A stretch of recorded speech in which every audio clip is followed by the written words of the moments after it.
নমস্কাৰ যদি আপুনি বৰ্তমান গ্ৰেজুৱেশ্যনৰ সেকেন্ড সেমত পঢ়ি আছে দেন আপোনাৰ কাৰণে ভাল খবৰ আছে সিম্পলি বাডি ফৰ ষ্টাডি স্কলাৰশ্বিপ পৰ্টেলটো ফলো পৰা এটা নতুনকৈ স্কলাৰশ্বিপ সেকেন্ড সেমত পঢ়ি থকা ষ্টুডেণ্টসকলৰ কাৰণে মুকলি কৰি দিয়া হৈছে তো আজিৰ যোনটো ভিডিঅ' হ'ব এই ভিডিঅ'ত আপোনাক সেই স্কলাৰশ্বিপটো সকলোখিনি বস্তু ভালদৰে ক'বলৈ চেষ্টা কৰিম যাতে এই যোনটো স্কলাৰশ্বিপ আছে সেইটো আপুনি আবেদন কৰিব পাৰে আৰু ইয়াৰ যোনটো সুবিধা আছে সেইটো ল'ব পাৰে নমস্কাৰ আপোনাক সকলোকে ইউ হেল্পাৰ ডিপচনেললৈ স্বাগতম জনাইছো তো আগলৈ পালন নকৰি আজি নতুন ভিডিঅ'টো আৰম্ভ কৰি লওঁ তো এতিয়া আমি আগবঢ়া ভিডিঅ'টো পোনপ্ৰথমৰ যোনটো পাৰ্ট সেইটো হৈছে যে এলিজিবিলিটি ক্ৰাইটেৰিয়া অৰ্থাৎ কোনে কোনে আবেদন কৰিব পাৰিব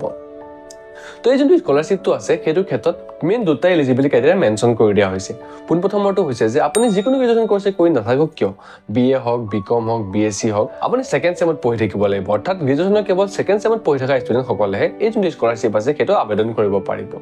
আৰু দুই নম্বৰ এলিজিবিলিটি ক্ৰাইটেৰিয়াটো হৈছে যে এই যোনটো স্কলাৰশ্বিপ আছে সেইটো আবেদন কৰিবলৈ হ'লে আপোনাৰ যোনটো HSৰ মাৰ্কছ আছে অৰ্থাৎ হাই সেকেন্ডাৰী যোনটো মাৰ্কছ আছে সেইটো 80% বা তাতকৈ বেছি হ'ব লাগিব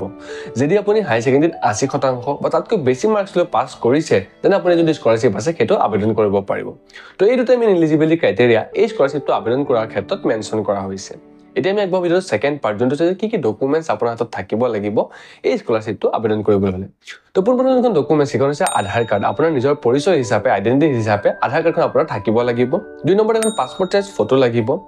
তিন নম্বৰতে সিম্পলি আপুনি যে 80% মাৰ্কছ লৈ পাছ কৰিছিল সেইটো প্ৰমাণ কৰিবৰ কাৰণে HSৰ মাৰ্কশ্বিট আছে সেই মাৰ্কশ্বিটখন আপুনি প্ৰভাইড কৰিব লাগিব আৰু শেষৰ 4 নম্বৰ সিম্পলি আপুনি যে বৰ্তমান সেকেন্ড সেমত পঢ়ি আছে সেইটো প্ৰমাণ কৰিবৰ কাৰণে সেই কলেজখন কলেজত আপুনি পঢ়ি আছে সেই কলেজখন এখন বনাফাইড চাৰ্টিফিকেট নহলে সেই কলেজখন যোনটো ষ্টুডেণ্ট আইডি আছে সেই আইডিটো আপুনি দিব লাগিব তো এই চাৰিটা ডকুমেণ্টছ হ'লে আপুনি যোনটো স্কলাৰশ্বিপ আছে সেইটো আবেদন কৰিব পাৰিব এতিয়া আমি একবাৰ ভিডিঅ'ৰ 3 নম্বৰ পাৰ্ট যে যোনটো স্কলাৰশ্বিপ আছে সেইটো আন্ডাৰত আপুনি কিমান টকা লাভ কৰিব বা ইয়াত এমাউণ্টটো কিমান দিয়া হৈছে তো সিম্পলি এমাউণ্টৰ ক্ষেত্ৰত মেনশ্যন কৰি দিয়া হৈছে কোনো ফিক্স এমাউণ্ট কোৱা নাই কিয়া ইয়াত মেনশ্যন কৰিছে যে আপুনি এই স্কলাৰশ্বিপটো আন্ডাৰত 20,000ৰ পৰা আৰম্ভ কৰি প্ৰায় 1 লাখ টকালৈকে লাভ কৰিব বছৰি বৰ্তমান গ্ৰেজুৱেশ্যন বুলিবলৈ 4 বছৰ হয়তো সিম্পলি আপুনি 4টা বছৰত 20,000ৰ পৰা আৰম্ভ কৰি 1 লাখৰ ভিতৰত প্ৰত্যেক বছৰে লাভ কৰি থাকিব ইয়াত এমাউণ্টটো এটা কাৰণে ফিক্স কৰি দিয়া হয় নাই কাৰণ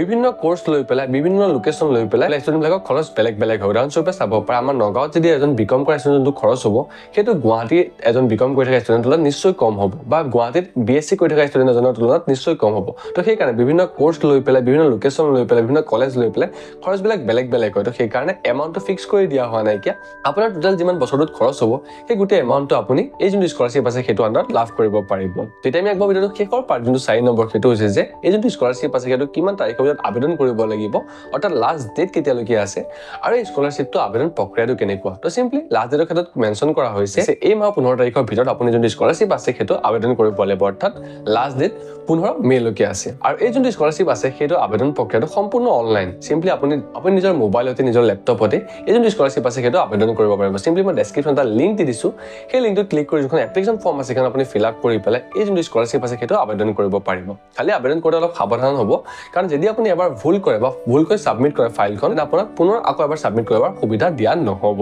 তো সিম্পলি আবেদন কৰাৰ সময়ত কিছু সাৱধান হ'ব আৰু যদি আপুনি ভাবিছে যে মই নিজে আবেদন নকৰোঁ মই এখন নেট কফিত আবেদন কৰিম তো সেই ক্ষেত্ৰত আপুনি আমাৰো সহায় ল'ব পাৰে সিম্পলি মই ডেছক্ৰিপশ্যনত এটা মোবাইল নম্বৰ দি দিছোঁ সেই মোবাইল নম্বৰত কণ্টেক্ট কৰি পেলাই আপুনি আমাৰ যোগেদি এই যোনটো স্কলাৰশ্বিপ আছে সেই স্কলাৰশ্বিপটো আবেদন কৰিব পাৰিব তো বাকী দিনৰ মানে আছিলে ভিডিঅ'টো সম্পূৰ্ণ সকলোকে ধন্যবাদ যদি ভিডিঅ' ভাল লাগিলে লাইক কৰিব শ্বেয়াৰ কৰিব সকলোৰে সৈতে আৰু যদি কিবা নুবুজা আছে কিবা সুধিবলগীয়া আছে স্কলাৰশ্বিপটো ৰিলেটেড সিম্পলি কমেণ্ট কৰিব সেই কমেণ্টৰ ৰিপ্লাই দিবলৈ মই নিশ্চয় চেষ্টা কৰিম নেক্সট ভিডিঅ'ত লগ পাম তেতিয়ালৈকে